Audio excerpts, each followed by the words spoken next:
sih, kok aku juga berkali-kali nekanin kayak aku tujuan ke Semarang itu mau kasih tunjuk data. Aku jauh-jauh ke Semarang itu mau kasih tunjuk data karena aku nggak mau dibilang pindah karena orang.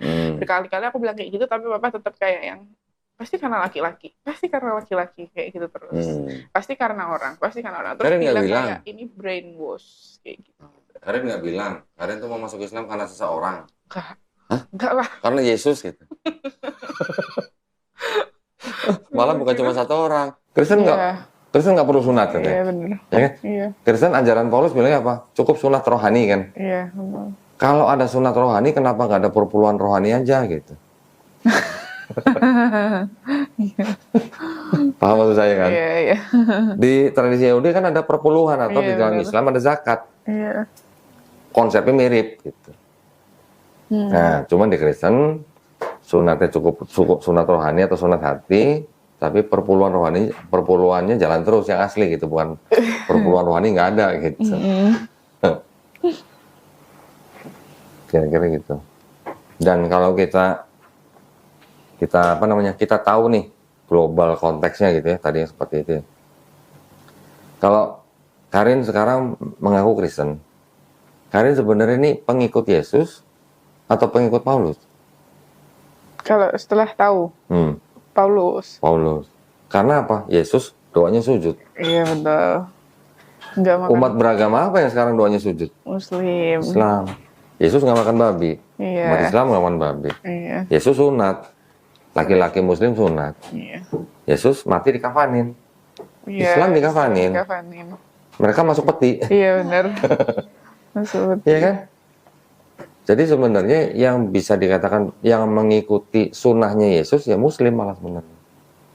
Tapi kalau Kristen mengakui bahwa mereka dosanya sudah ditebus karena Yesus sudah mati di atas kayu salib. Itu ajaran siapa? Ajaran Paulus. Gitu.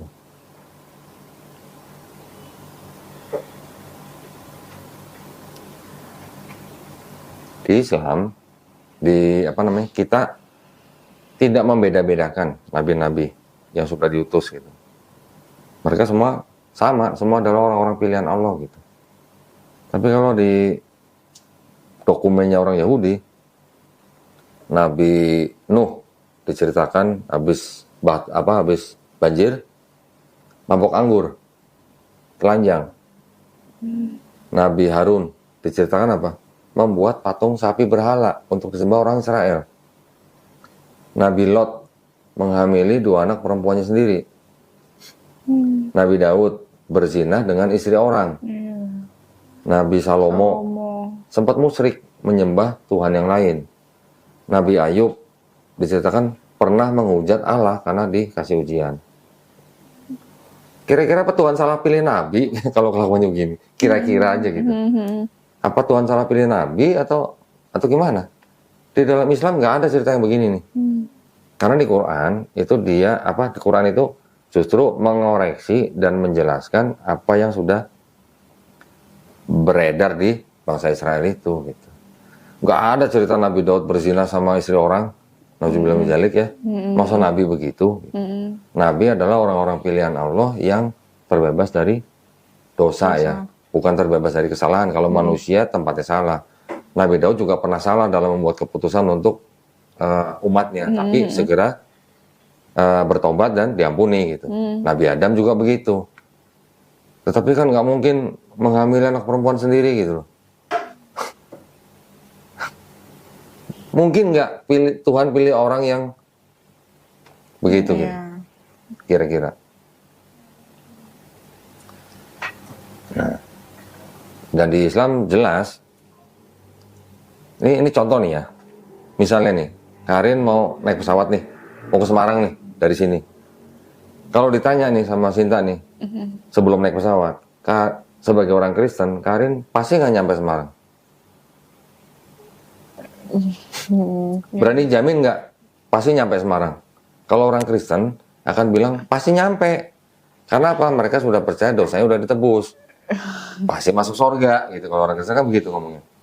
Tapi kalau orang Islam ditanya sebelum naik pesawat, ya sebelum naik pesawat Cinta nih, pasti nggak nyampe Semarang. Bisa apa? Bisa jadi enggak. Berarti kita harusnya ngomong apa? insya Allah. Jika Tuhan menghendaki. Di Bible ada nggak insya Allah? Katanya pernah ada ya. Ada. Iya.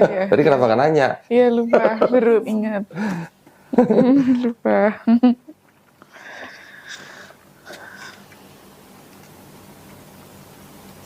Ya, habis 45. Nih. Di sini juga ada kata insya Allah tuh. Mau ngapa-ngapain juga harusnya insya Allah. Seharusnya kamu berkata insya Allah. Ada pendeta. Wow, kalau kita Tuhan, apa keselamatan kita bukan keselamatan yang insya Allah gitu. Ini yang sekarang nggak ada ya? Nggak ada. Udah diganti jika Tuhan menghendaki.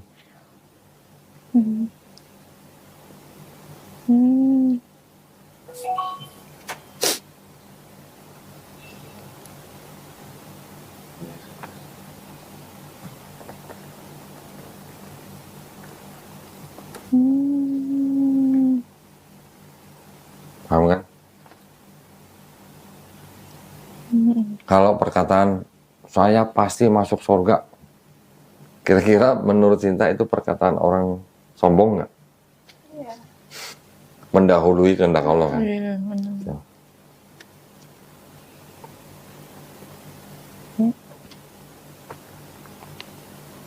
Allahnya belum tentu masukin orang itu ke surga, tapi udah bilang saya pasti masuk surga gitu kan? Belum tentu juga dibukain pintu gitu. Belum tentu juga mencium bau surga gitu. Jadi kalau di Islam konsepnya begitu. Nah, di Islam juga konsepnya gini, Karin. Setiap bayi yang lahir, fitrahnya, nature-nya, itu sebenarnya seorang muslim. Karena muslim itu artinya apa? Orang yang berserah diri hanya kepada satu pencipta. Bayi lahir kan nggak bisa apa-apa. Iya, benar. Jadi, bayi itu sebenarnya muslim, fitrahnya, atau nature-nya. Dia nanti menjadi Kristen seperti Karin, seperti saya dulu waktu kecil, atau menjadi Yahudi, atau menjadi Majusi, itu kan karena orang tuanya.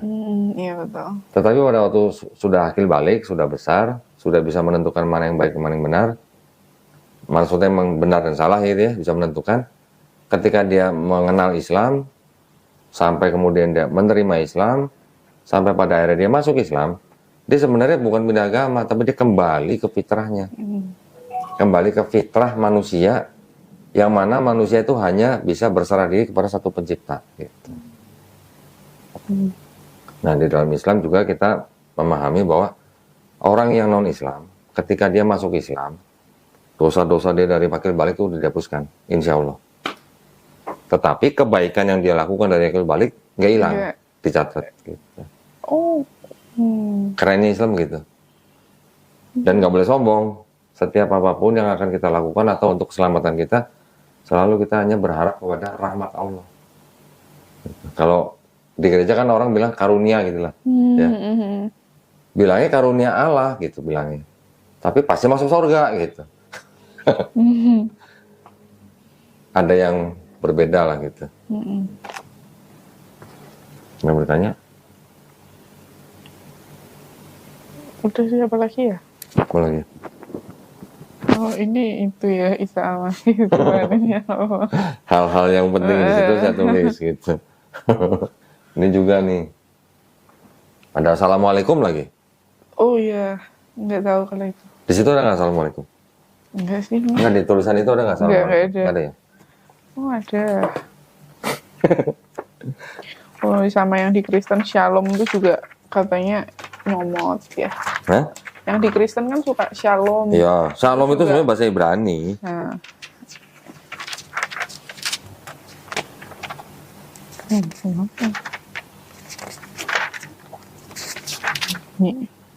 Nih.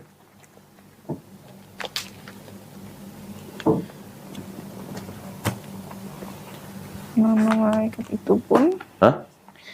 Maka malaikat itu pun datanglah kepadanya seraya katanya assalamualaikum, hai engkau. Ada assalamualaikumnya. Padahal yang kalau di Alkitab yang sekarang kan udah nggak gitu ya. Langsung kayak hai engkau Satu ya. lagi. Sorry, satu tunjukin lagi. Ya. Lukas. Tadi assalamualaikum ya. Udah difoto? Belum. Foto Ini dulu. mau foto. Sini, bantuin. Oke.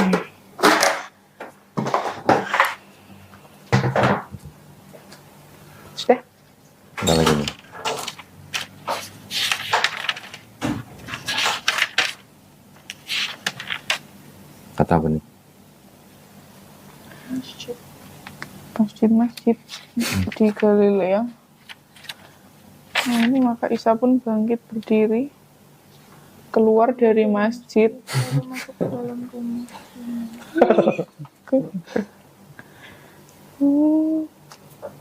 Kenapa diterjemahkan seperti itu? Ada Isa al-Masih, ada Assalamualaikum, ada Maryam, ada Jibril, ada Insya Allah, ada masjid, bahkan ada Ka'bah.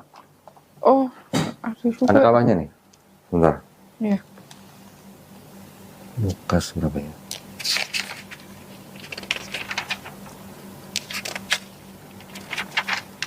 Lima atau 6 ya?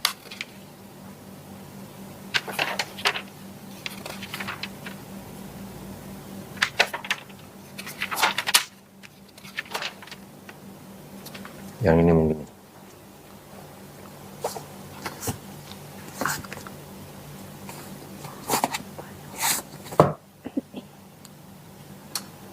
Nggak pernah dengar ya? Dalam Bible ada kata Ka'bah ya? Enggak.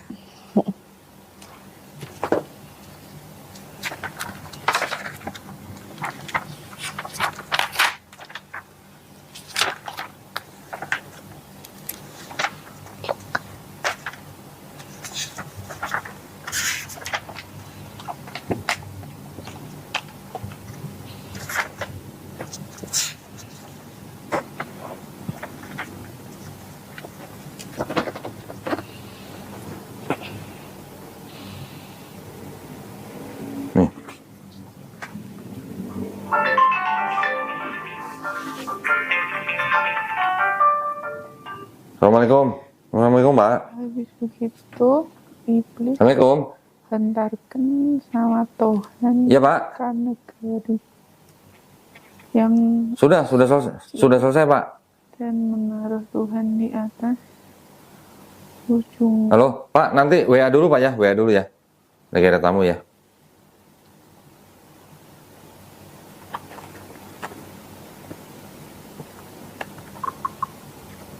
Sutuh Ka'bah itu maksudnya apa coba? Ujung bait suci gitu. Oh. Tapi kenapa dia pakai kata Ka'bah gitu? Iya. Ini di Matius.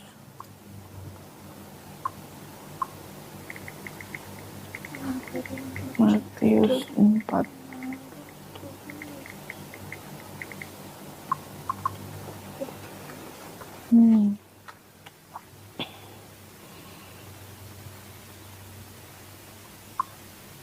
Ini ada ininya, Ka'bah, masjid besar sekali.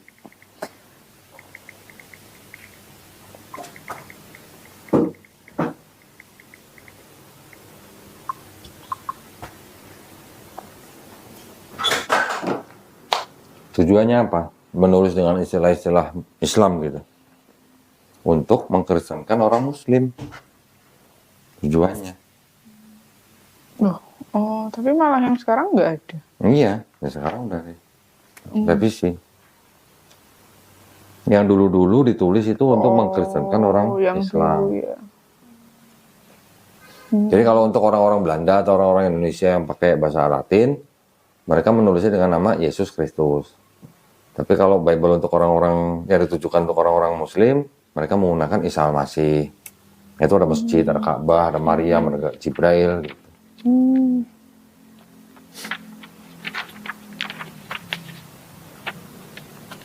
Yang katanya Yesus sholat 3 rakaat, itu betul? 3 rakaat? Iya. Yang di Taman Getsemani kali?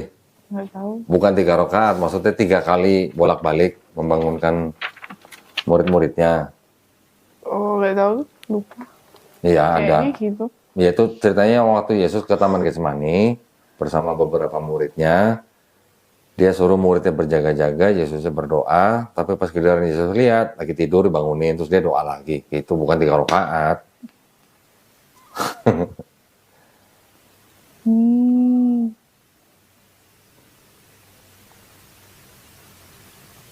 Pacarnya di mana? Palembang.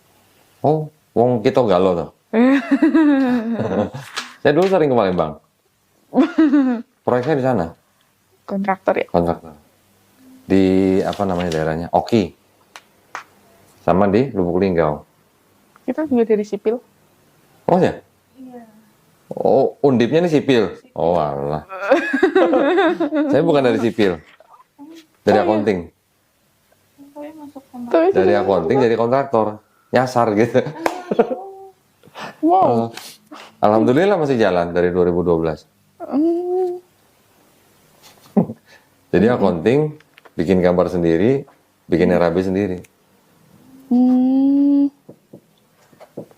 Lah kok dari sipil kok bisa diasuransi? Nyasar juga berarti ya. Gitu ya, Bali. Iya ya.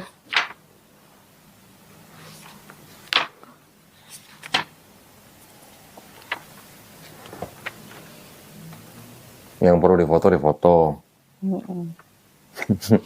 Iya betul, buat bukti.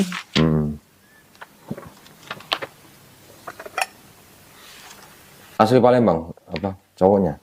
Iya.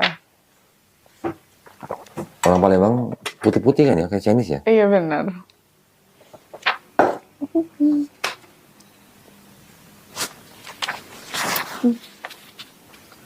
Jadi gimana? Ada lagi nggak ada yang kayak gini? Yang kayak gitu-gitu ya.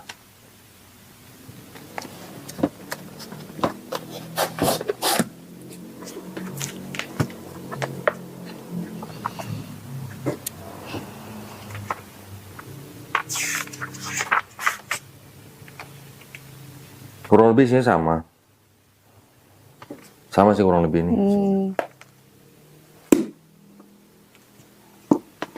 Kurang lebih sama main gitu. Ya itulah kira-kira.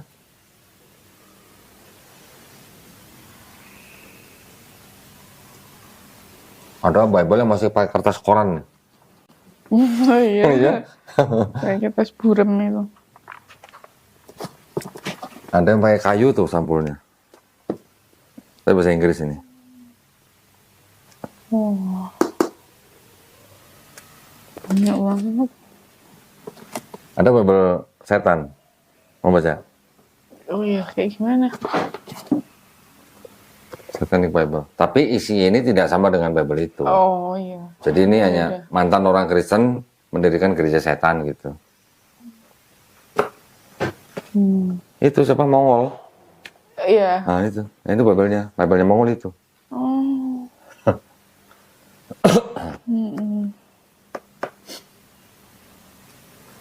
Ya kira-kira gitu.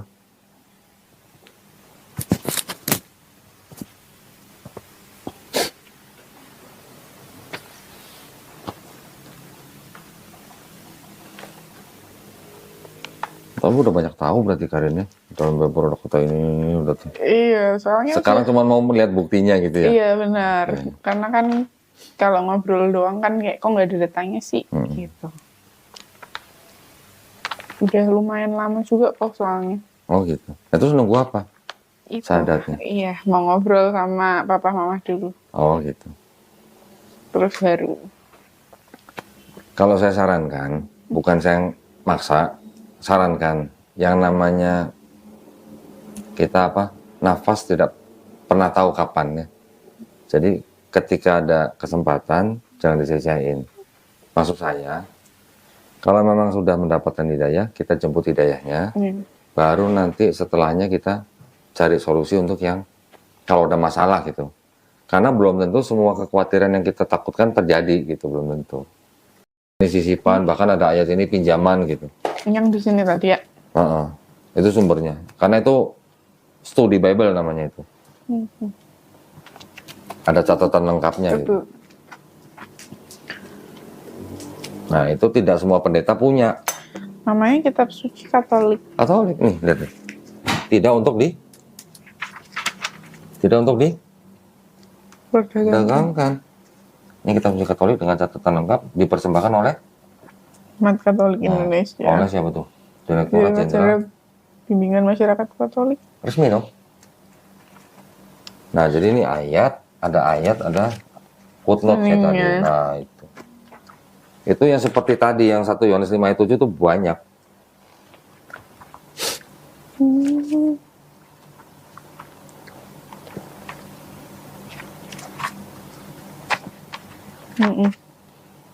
Ya, jadi gini. Buat gereja atau gereja Katolik ya, kenapa mereka jujur bilang bahwa itu tidak asli gitu? Ya, karena kira-kira gimana? Menurut mereka sebenarnya kan, kok ayat tidak asli gitu kan? Buat mereka yang tetap mempercayai doktrin Trinitas, buat mereka nggak masalah gitu. Karena keyakinan mereka timbul bukan karena teks ini asli atau tidak, tapi karena apa? Karena keyakinan pribadi gitu. Boleh dibilang karena iman buta gitu. Pendeta saya pernah kasih lihat ini juga, dia bilang apa? Oh itu nggak penting katanya. Terus kalau khotbah? Ya kalau khotbah dia pakai ayat-ayat pilihan dia lah. Pilih-pilih doang ya. Iya. Tapi kalau buat kita orang Islam, yang namanya keautentikan daripada firman Tuhan itu sangat-sangat tinggi. Derajatnya sangat-sangat tinggi gitu.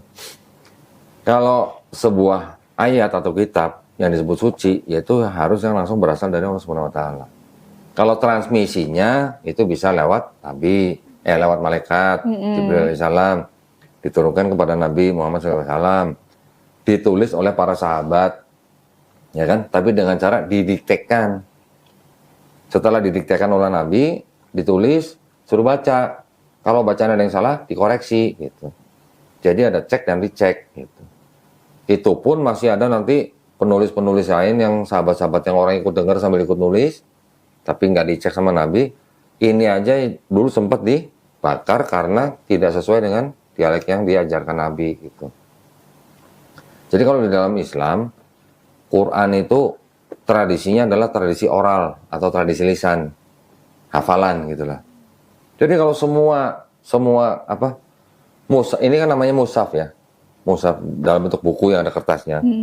Semua mushaf Quran di seluruh dunia, sama mungkin yang ini kan hard copy kan, ada soft copy, ada hard copy, semua dimusnahkan. Di seluruh dunia dia dimusnahkan. Kira-kira akan ada lagi Quran nggak? Dari hafiz Quran, karena Quran sudah dihafalkan oleh jutaan manusia. Nah kalau Bible, hard copy dan soft copy-nya dihancurin semua. Bakal ada Bible lagi nggak? Nggak akan ada. Karena nggak ada yang hafal Bible. Gitu. Makanya dikatakan bahwa Allah Subhanahu wa taala yang menurunkan Quran, Allah Subhanahu wa taala juga yang menjaganya. Menjaganya melalui habis-habis Quran. Gitu.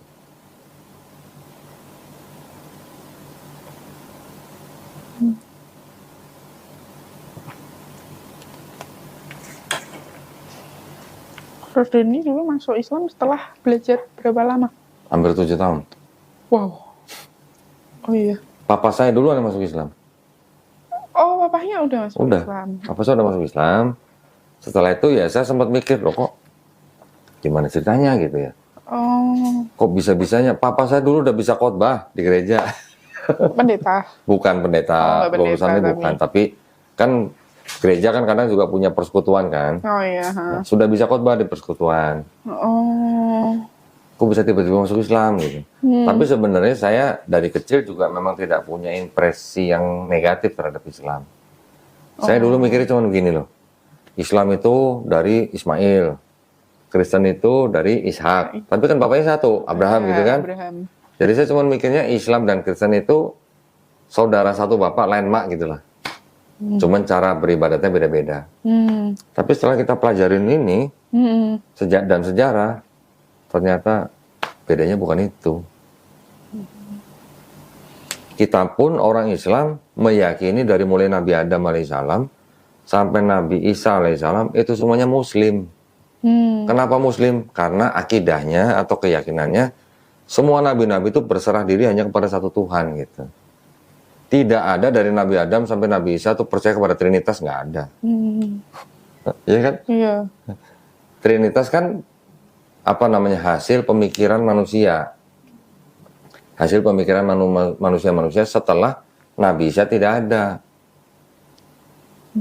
Itu Trinitas itu sebenarnya bukan hari ini diomongin hari ini jadi, bukan. Itu ada evolusinya berapa ratus tahun dari abad pertama sampai abad keempat. Nggak langsung jadi Trinitas, ada doketisme dulu, ada separatisme dulu, ada modalisme dulu, nanti modalismenya pecah, ada monarkianisme, ada sabellianisme, baru ada trinitarianisme.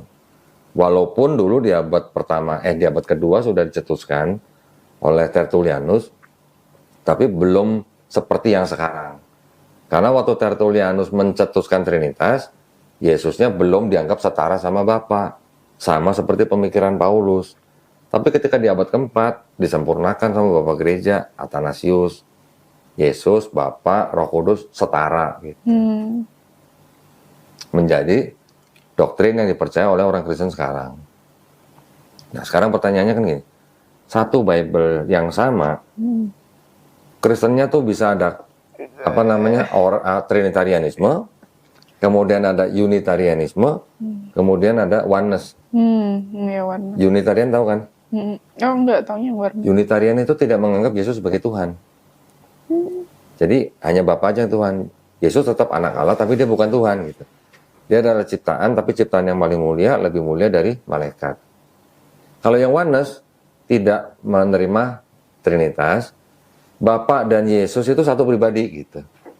Kalau misal Kristen ada banyak gitu, kan Alkitabnya cuma satu. Nah iya, makanya dari Bible yang satu timbul 3 aliran utama. Nah, ini baru aliran utama nih. Iya. Nanti setelah ada konsili yang Nisea 325, kemudian baru konsili 381 yang di Konstantinopel, baru nanti ada konsili lagi di Efesus 431, nanti ada lagi konsili yang di Kalsedon 451, baru ada pecah gereja Ortodok dan Timur dan Patriarki. Patriarki turun, baru pecah yang namanya Ortodok dan Katolik. Katolik diprotes Martin Luther, jadi timbul Protestan. Protestan nanti ada lagi Anglikan, Calvinis, Lutheran, Anglikan, Calvinis, terus ada Metodis, Baptis dan segala macam. Sampai ada gereja yang melegalkan pernikahan sesama jenis. Sekian banyak, hampir seperti ini nih tabelnya kalau mau dibikin. Sekian banyak denominasi. Sekarang di seluruh dunia itu kurang lebih 45.000 denominasi Kristen di seluruh dunia. Nah, terus ada lagi pertanyaan gini. Ini kan Katolik. Ada 73 kitab kan? Yang Protestan cuma 66 kitab. Yang Ethiopia 81 kitab. Yang Ortodoks 78 kitab. Beda-beda kitabnya. Terus kalau gitu yang bukan firman Tuhan yang mana gitu? Iya, benar.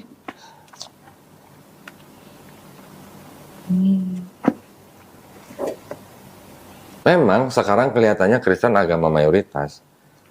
Tapi itu kalau digabung, Katolik, Protestan, dan semua digabung. Iya. Tapi kalau dipecah satu-satu, Islam sudah paling besar di seluruh dunia. Iya. Dari tahun 2000. Ya, dari 23 tahun yang lalu, Islam sudah paling besar kalau Kristennya dipecah-pecah. Gitu. Kalau sekarang masih digabung, memang Kristen masih besar. Tapi itu pun diperkirakan ya, ini sih perkiraan orang-orang akademis saja. Diperkirakan tahun 2050 itu kurang lebih sama. Islam dengan Kristen semuanya digabung. 2070 baru Islam yang lebih banyak. Indonesia kan negara berpenduduk muslim terbesar di seluruh dunia kan. Nggak lama lagi diganti. Nggak lama lagi bukan Indonesia. Jangan sedih. India bisa jadi negara berpenduduk muslim terbesar di dunia. Kalau nggak India, Pakistan lah. Beda sedikit. Pakistan kan 95 atau 96% kan muslim. Jadi gimana? Mau pikir-pikir dulu silakan. Mau ngomong dulu sama orang tuanya silakan. Iya, ngobrol dulu lah. Ngobrol dulu silakan.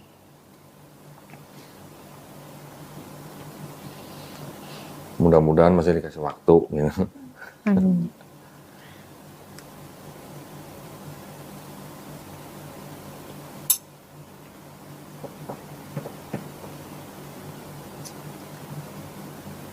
Dari dulu Sinta nggak udah ngajakin masuk Islam? Nggak pernah. Nggak. Terus ngapa? Aku yang penasaran. Tanya. Cuma dari kecil kan, aku mainnya sama mbakku yang jagain, mbak babysitter yang jagain. Itu juga kan mbakku yang suka ke masjid, nah, aku ngikut. Berarti sering masuk masjid berarti? Iya dulu, sampai akhirnya dimarahin mama kayak nanti dikunci pintu tangga. Iya kayak gitu. Itu anak masih kecil aja mamanya takut. Iya benar. Soalnya aku juga diwanti-wanti kayak dari dulu jangan sampai pindah muslim. Kayak waktu aku ke Jakarta kan baru 6 bulan ya. Itu juga diwanti-wanti kayak kamu tuh ke Jakarta bawa iman. Kamu di sana jangan lupa ke gereja. Tapi sebelum dari Jakarta pun saya juga udah banyak nyari tahu. Kita jadi orang kan nggak bisa milih mau lahir jadi orang Cina, lahir jadi orang Jawa, Arab, bule. Iya. Kita nggak bisa milih kan? Maksudnya ya berarti kita nih ya cuman apa? Ciptaan atau hamba Allah kan berarti. Karena kita nggak bisa milih gitu. Kecuali kalau kita bisa milih sama mulai jadi orang bule, lain cerita gitu ya. Karena kita nggak bisa milih, berarti kan kita cuma bisa berserah diri kepada yang menciptakan kita. Iya, betul. Itu aja kalau di Islam. Dan di Islam juga tidak ada yang namanya diskriminasi. Nabi Muhammad SAW sebelum beliau wafat, beliau memberikan sebuah pesan gitu aja. Orang Arab tidak lebih baik daripada orang non-Arab. Orang non-Arab juga tidak lebih baik daripada orang Arab. Tapi yang lebih baik dari mereka adalah apa? Yang paling bertakwa. Bertakwa itu apa? Menjalankan perintah, menjauhi larangan. Udah. Jadi nggak ada orang putih lebih baik dari orang hitam, hitam lebih baik dari orang putih, nggak ada. Masuk masjid, yang duluan datang ya udah dari saf depan, yang belakangan jadi belakang. Mau presiden kayak mau siapa datang, nggak ada menyelak sampai ke depan gantiin orang gitu yang depan, nggak ada. Itu artinya semua manusia di mata Allah Subhanahu wa Ta'ala itu semua sama. Yang membedakan takwanya gitu. Siapa yang paling bertakwa. Nah, kita kadang-kadang kan sudah dari kecil kita sudah dididik sama orang tua begitu ya. Iya benar. Kan tapi kan kita kan setelah sekarang kita bisa informasi dari mana aja kan. Iya. Kita harusnya kan minimal jujur aja. Jujurnya ke siapa? Ke diri sendiri aja. Minimal gitu. Kalau kita bisa minimal jujur sama diri sendiri, insya Allah kita dituntun ke jalan yang benar. Tapi kalau ada doktrin-doktrin, yang penting imani saja, jabatan, sosial, ya, itu yang menghambat kita mendapatkan hidayah.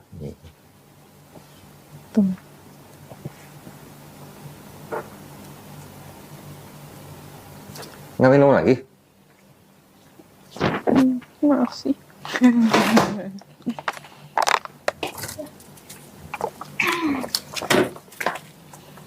Ya, mana? Jus nih. Terima kasih.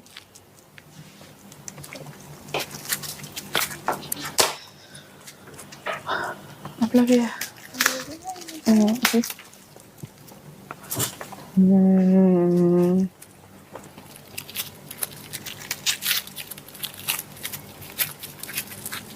Kok Dendi kenal Bang Zuma? Kenal. Dulu kita sama-sama di YPMA Tauhid ini, yang Surabaya. Dia dulu pernah menjadi anggota kita. Bahkan kalau kan dulu kan di Gerang Mualaf ada debat online. Nah, saya waktu pas baru join kan nggak lama saya di Litbang. Jadi setiap debater-debater itu kalau mau debat itu mereka ngadep dulu ke Litbang, kita kasih literasi gitu. Kenal orang Bang Zuma juga pernah masuk konten saya kok. Oh, pernah. Udah lama tapi. Sebutin siapa? Bang Zuma, Nandar, Bang Hendi, Bang Andi Selebes. Pernah kesini? Oh, iya kan di Jakarta ya. Siapa lagi? Julius. Pernah kesini? itu ya mualaf. Ah enggak, Julius mualaf. Bang Handi, Nandar, Zuma bukan. Aristo mualaf. Aristo tahu? Oh iya tahu. Ustadz Kanama? Oh iya tahu. Kesini. Iya. Siapa lagi? Valen, tahu Valen? Dia di Surabaya.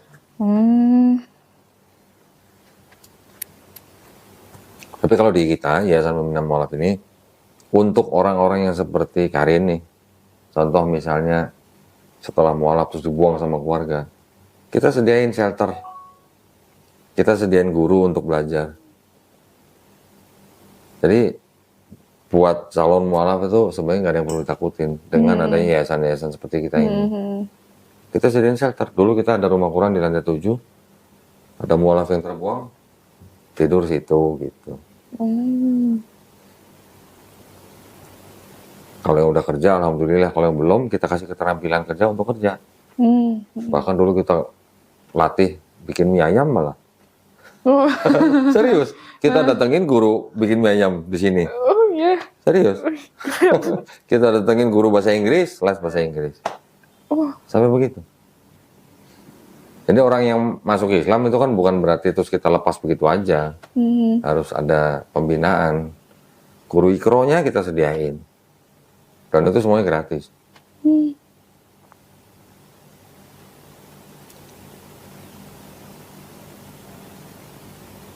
Jadi sebenarnya nggak ada yang perlu ditakutin.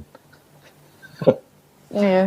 Hanya karena hubungan kekeluargaan saja yang nggak mau terputus lah. Biasanya begitu ya.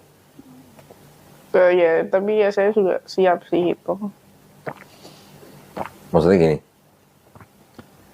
Kan kalau di dalam Islam, kalau dulu sebelum masuk Islam, sudah sayang sama orang tuanya, setelah masuk Islam harus lebih sayang. Iya.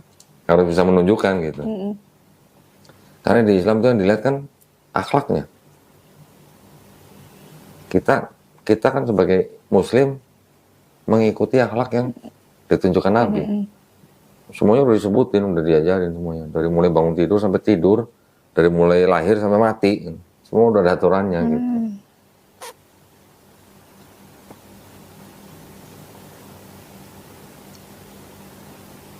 Udah paling tinggal kirim kabar gembira aja ke Palembang ya. Kabar baik kok kabar gembira ya. Kirim kabar baik ke Palembang. Kira mau dibawa calon di sini.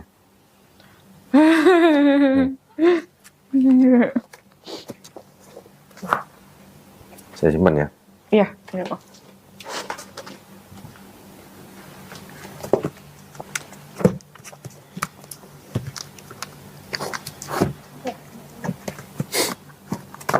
Udah sih, dulanya tuh banyak.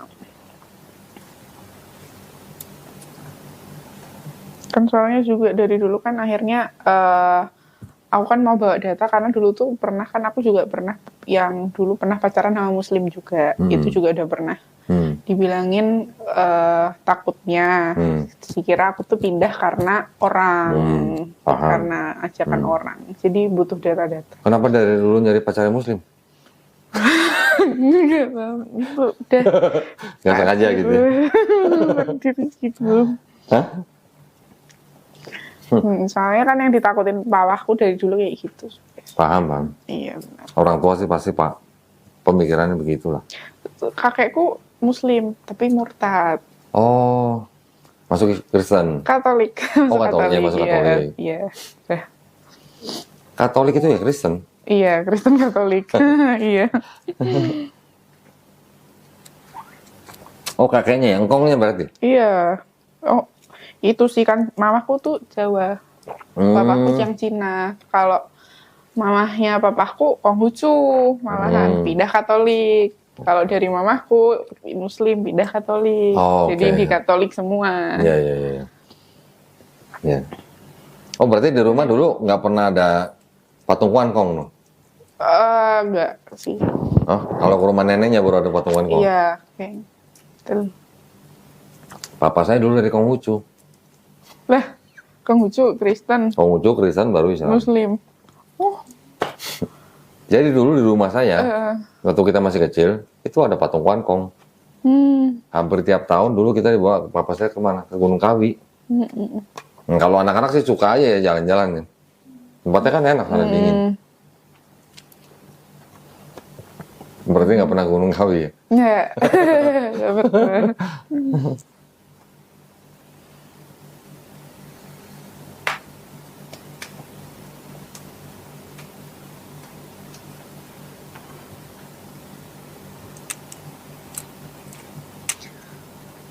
Yang mualaf center yang di Jogja itu berarti? Di Jogja itu yang saya tahu ada MCI, Mualaf Center Indonesia, ada MCY, Mualaf Center Yogyakarta. Kalau kita perwakilannya di Gunung Kidul, bukan di kota Jogjanya. Oh, di Gunung Kidul. Di Gunung Kidul di Wonosari, itu ada pondok pesantren Al-Hadid. Nah, itu juga termasuk kalau ada mualaf-mualaf yang dibuang keluarganya dan mau belajar Islam secara intens, kita tempatnya di sana. Kalau yang di Jakarta yang kalau di itu Jakarta Coffee, aja cuma di shelter aja. Ada kayak rumah shelter gitu lah. Kita kan bisa kerjasama dengan yayasan lain. Di Bandung juga kita ada. Di Malang ada. Kalau sesama yayasan mualaf itu pasti kita kolaborasi. Jadi itulah gunanya kalau ada orang yang masuk Islam tapi dia terbuang, nggak ada yang perlu ditakutin.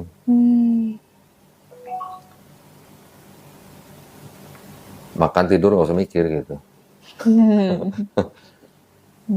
Apalagi lulusan Undip ya sini.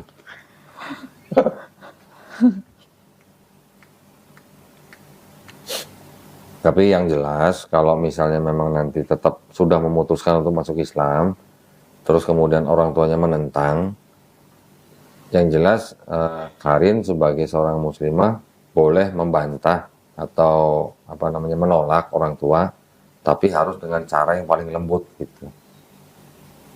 Kita selalu mengajarinya gitu. Kan ada yang ribut kan, sampai ada yang disekap segala macam, itu sering dulu.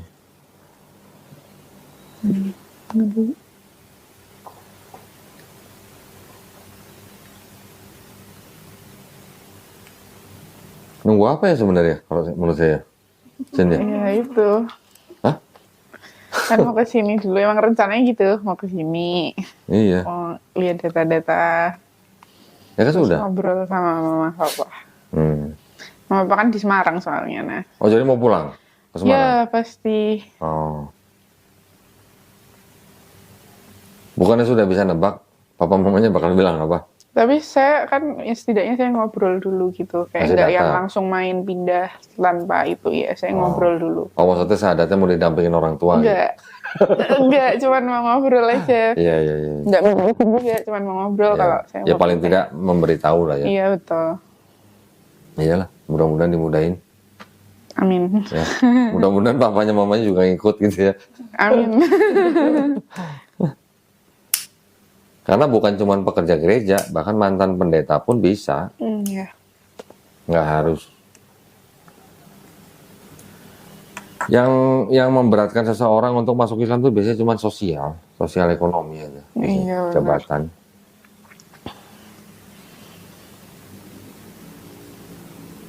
Kalau ada yang mau ditanya, jangan sungkan-sungkan. Iya. Ya. Misalnya mau lewat WA atau apa, jangan sungkan-sungkan. Iya. Siapa tahu kan ya aku bisa bawa papaku ke sini. Iya, silakan. Misalnya nanti papanya ngirim ayat, kirim saya boleh, saya jawab gitu. Iya. Udah, cukup? Alhamdulillah.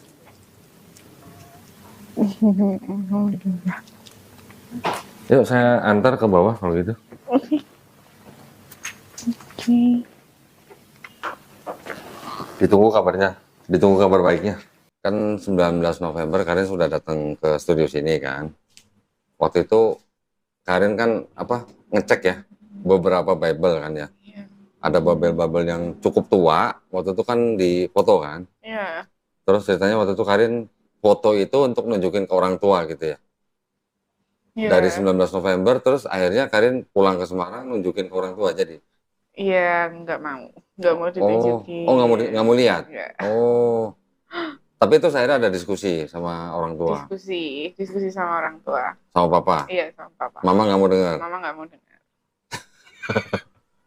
Mama nggak pernah nanyain, nggak pernah ngobrolin juga sama sekali. Oke, papanya tadi apa? Ketua apa tadi?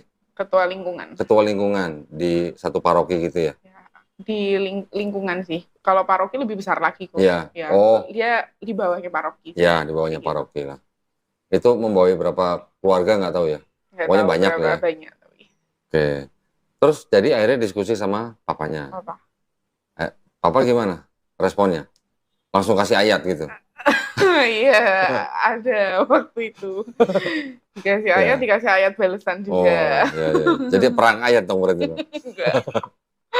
Tapi papanya udah kasih lihat foto-foto yang Bible yang udah difoto itu? Udah dikirim lewat WhatsApp. Oh, lewat WhatsApp. Udah dikirim lewat WhatsApp. Terus responnya gimana? Waktu itu sih kalau tentang di PDF, kan itu PDF ya kok. Kalau PDF-nya sih nggak direspon. Cuman kan atasnya aku ngetik-ngetik gitu kok. Kayak misal Yesus utusan, ada di dataku, aku udah tulis kayak gitu. Yesus ini ada di dataku, aku udah kayak gitu kan. Ngomong-ngomong tulisannya Karin nulis sendiri? Iya. Terus dilampirin sama foto itu gitu? Iya. Terus dijadiin PDF? Iya. Berapa halaman? 35. Buset. 35 halaman? Iya. Cuman rangkuman yang dari sini doang gitu? Iya. Bentar lagi jadi penulis buku ini berarti. Itu nggak dibaca sama papanya? Nggak dibaca? Kalau sekarang sih nggak tahu ya. Udah dikirim lewat WhatsApp soalnya kok. Tapi kalau yang atas-atas cetetnya dibalas sih.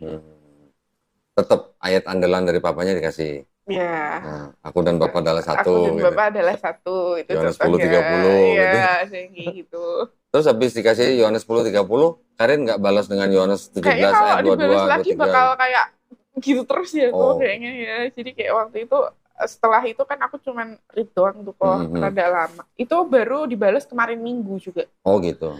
Ya, terus setelah itu aku baru balas lagi malam ini tadi sebelum kesini. Jadi tadi jalan kesini masih chat sama papanya? Aku cuman balas kayak maaf ya Pak baru balas, aku bilang gitu. Terus aku bilang juga kayaknya aku tetap sama pilihanku, aku kayak gitu juga. Oke, aku bilang maaf juga udah ngecewain Papa kayak gitu-gitu. Karena Papa berkali-kali kan bilang kayak Papa terus terang kecewa kayak gitu-gitu. Kecewanya karena dia punya jabatan aja. Iya, karena kan Papa juga dari kecil udah ngajarin Katolik kayak gitu-gitu kan kok. Kalau Mama nggak terlalu aktif di gereja? Mama sama sekarang. Aktif juga? Iya, sebenarnya dulu aku juga aktif kok. Aku dulu lektor. Hah? Aku dulu lektor. Lektor tuh lektor itu pengajar. Jadi kalau di Katolik dia ada namanya lektor. Lektor tuh kayak bacain. Jadi kan kalau di Katolik itu dia kan sistemnya ekaristi ya kok. Jadi dia ada bacaan pertama, bacaan kedua, bacaan Injil. Yang bacaan Injil dibacain oleh Romo. Kalau bacaan pertama kedua dibacain namanya lektor. Oh, Karin dulu lektor. Bacain? Iya. Jadi dulu aku sempat bacain kitab suci. Oke. Sempat jadi lektor kayaknya 3-6 bulan aku lupa juga. 3-6 bulan. Iya sih, itu. Karena juga disuruh Mama. Karena Mama dulu jadi lektor, tapi dulu di Katedral Semarang.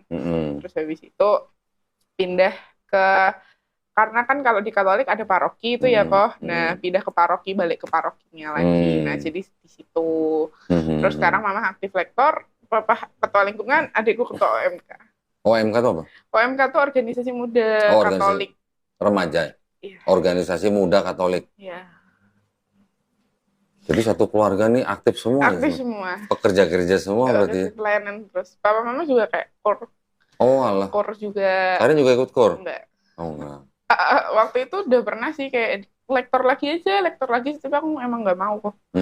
Kayak emang udah dari 2021 lagi dia udah nggak pernah terlalu itu lagi sama gereja. Terus jadi akhirnya tadi sore nih waktu jalan ke sini Karin akhirnya ngomong sama papanya. Iya, aku bilang tetap mau masuk Islam. Iya, kan aku kan juga ngobrol ini kan dalam bentuk aku tujuanku tetap mau menghargai orang tua aku karena orang tua aku masih ada. Karena daripada aku juga mikir aku pulang-pulang ke Semarang tapi aku tiba-tiba bilang aku udah Muslim. Ya aku lebih merasanya lebih nggak menghargai mereka aja gitu. Jadi aku ngasih kabar bukan minta izin gitu ya. Iya betul, memang yang benar. Karena kan Karin kan sudah dewasa, sudah punya kekuatan hukum untuk diri sendiri.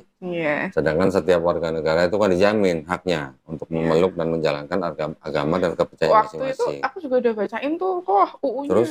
UU HAM, aku udah bacain UUD 45, aku udah bacain tuh kalau orang kalau udah 18 tahun ke atas kan boleh memeluk agamanya sendiri.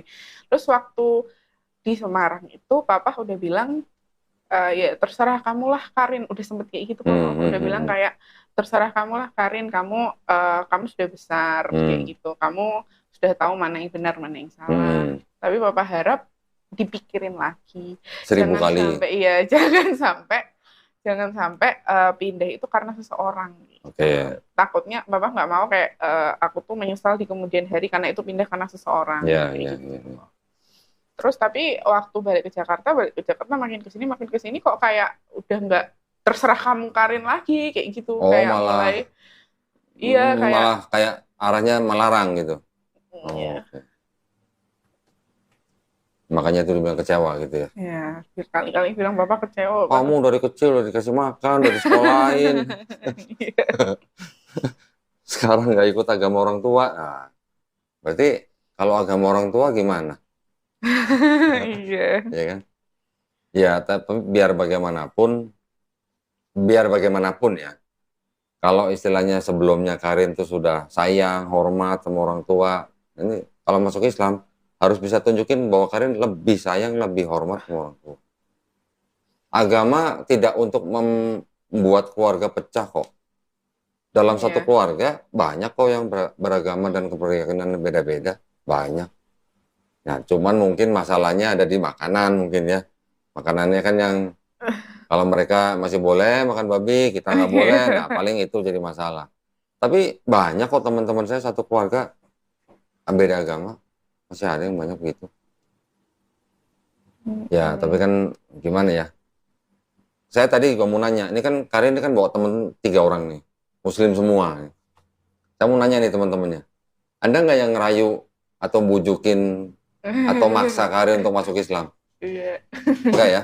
Iya. Malah yang satu nih dari Jawa nih. Dari mana tadi? Manarja ya.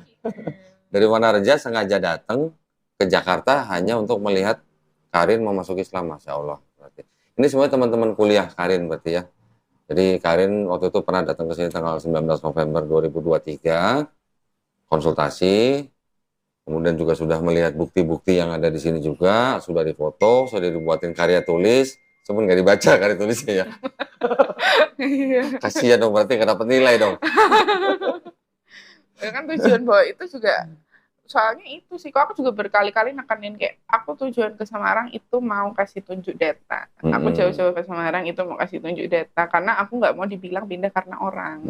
Berkali-kali aku bilang kayak gitu tapi Bapak tetap kayak yang pasti karena laki-laki, pasti karena laki-laki kayak gitu terus. Pasti karena orang, pasti karena orang. Terus Karin bilang bilang kayak ini brainwash kayak gitu. Karin nggak bilang, Karin tuh mau masuk Islam karena seseorang. Enggak. Hah? Enggak lah. Karena Yesus gitu. Malah bukan cuma satu orang, semua nabi-nabi gitu ngajarin Islam gitu. Harus.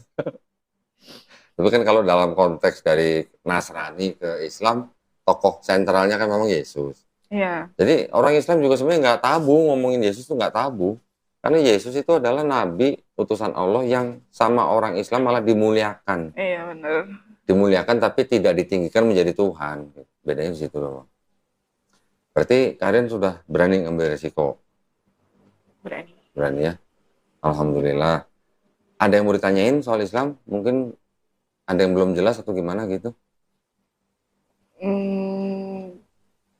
Enggak sih Apa kalau saja? saat Apa ini saja? enggak sih saat ini lebih mikir kayak mau nanti mau belajarnya lagi gimana.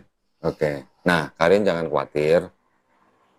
Nanti kan insya Allah dapat apa namanya buku petunjuk sholat. Kita juga bisa ngirim guru privat ke rumahnya Karin. Oh bisa. Bisa ngajarin sholat, ngajarin ikro, tenang aja. Nanti tinggal dicatat daftar hari apa, jam berapa, guru datang gratis. Ya. Oke, sekarang biar kita nggak memperlama waktu, kita langsung prosesi syahadat aja dulu ya. Nanti ngobrol-ngobrolnya disambung lagi setelah syahadat ya. Oke, apa? Sinta bisa bantuin pakai kerudung nggak? Baik. Bismillahirrahmanirrahim. Assalamualaikum warahmatullahi wabarakatuh. Alhamdulillahirrabbilalamin. Wassalatu wassalamu ala rasulillah. Di depan saya sekarang ada saudari Karin. Ya. Karin dari Semarang, tapi sekarang tinggal di Jakarta ya. Kerja di Jakarta ya.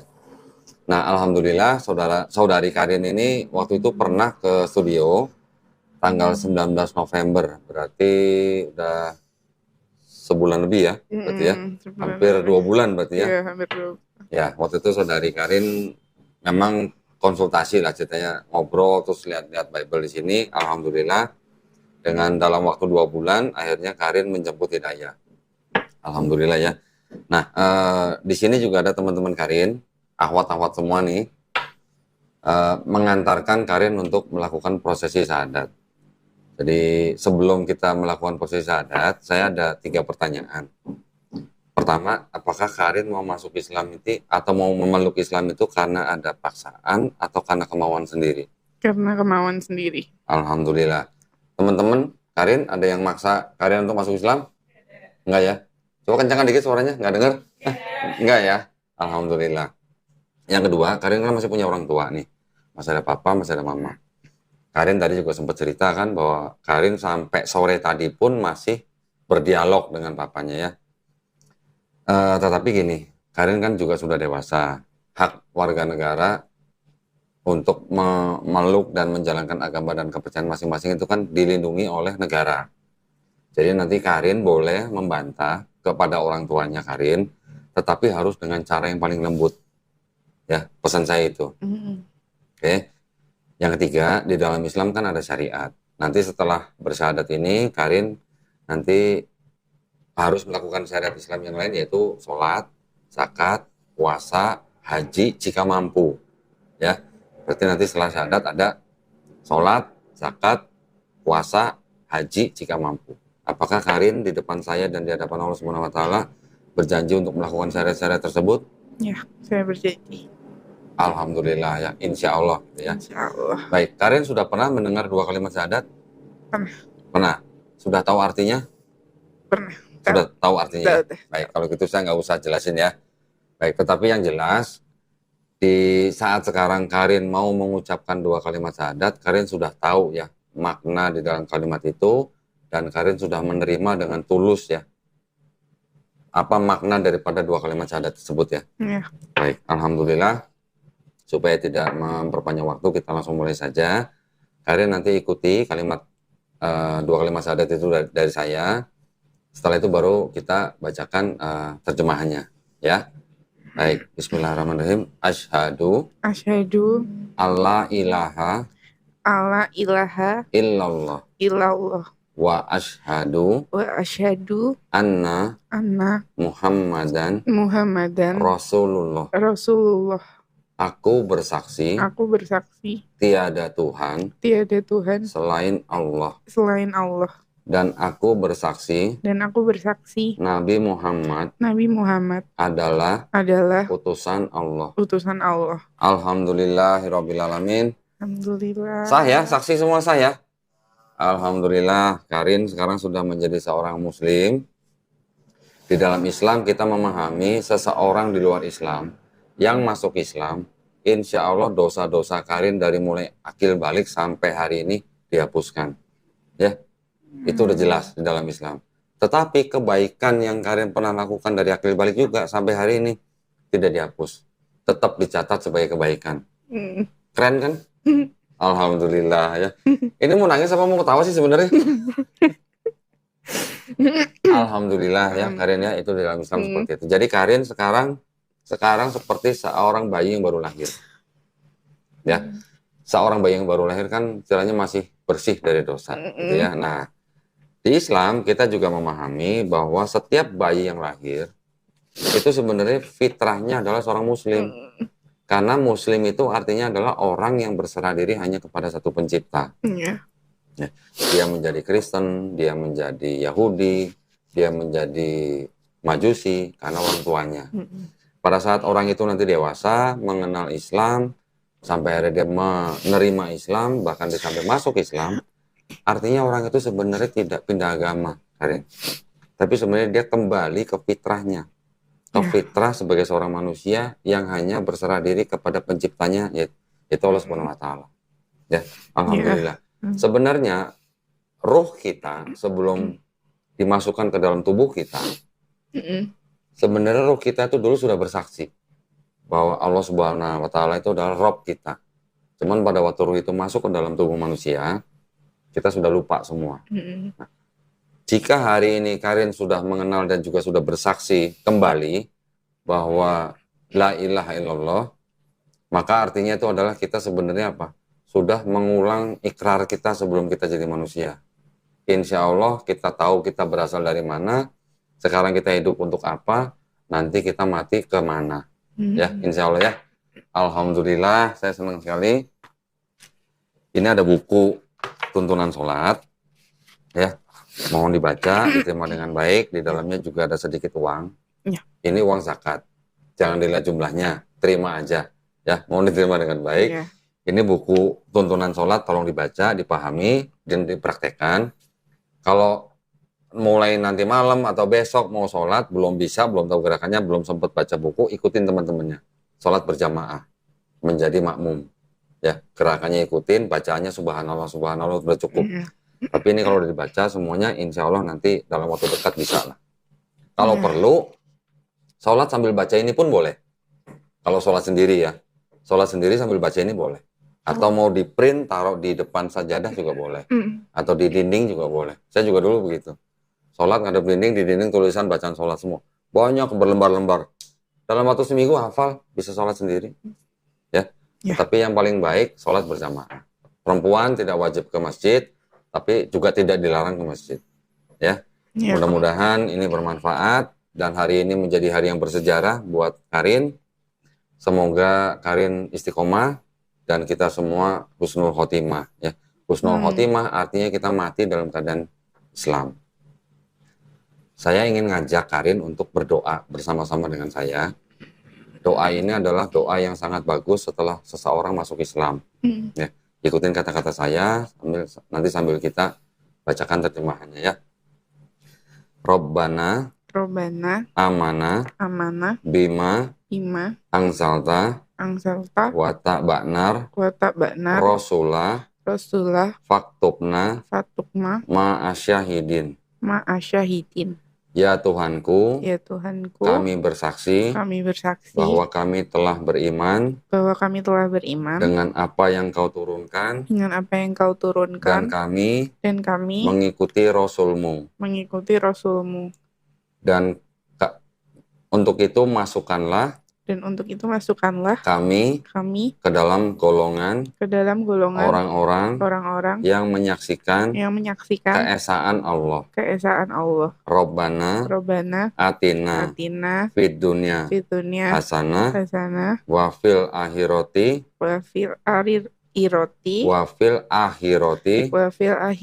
hasanah wakina azabannar. Ya Tuhanku, berilah kami kebaikan di dunia dan akhirat, dan hindarilah kami dari api neraka. Amin ya rabbal alamin. Alhamdulillahirabbil alamin. Senang sekali saudari Karin sudah menjadi seorang muslim. Nanti selain baca buku bisa belajar sama teman-temannya. Ya, teman-temannya bantu ya. Nanti Karin ya, dibimbing ya. Step by step Karin ya. Nggak perlu buru-buru. Yang penting Karin secara bertahap mengetahui Islam dengan lebih baik. Nanti tinggal tentukan mau hari apa belajar Islam dalam seminggu mau 2 kali, silahkan. Nanti didaftarkan di administrasi kami, kita kirim guru. Ya, bisa untuk ngajarin fikih, akidah, dan lain sebagainya. Juga yang penting belajar Iqra. Ya, tinggal cari waktu aja yang paling baik. Baik, kalau gitu terima kasih banyak atas perhatiannya ya. Kita sama-sama berdoa semoga saudari Karin istiqomah.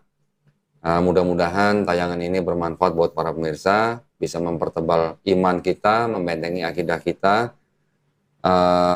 Jika para pemirsa ingin membantu perjuangan dakwah kami, silakan bisa dikirimkan ke BSI nomor 111889988 atas nama YPM Atawi Jakarta. Barakallahu fikum, semoga partisipasi para pemirsa diterima di sisi Allah Subhanahu wa taala sebagai amal jariah. Ya, akhir kata wabillahi taufiq wal hidayah. Wassalamualaikum warahmatullahi wabarakatuh. Selamat ya. Dari teman, karena sering lihat teman sholat, sering lihat teman ngaji. Saya pergi dari rumah, saya udah bulatkan hati untuk masuk ke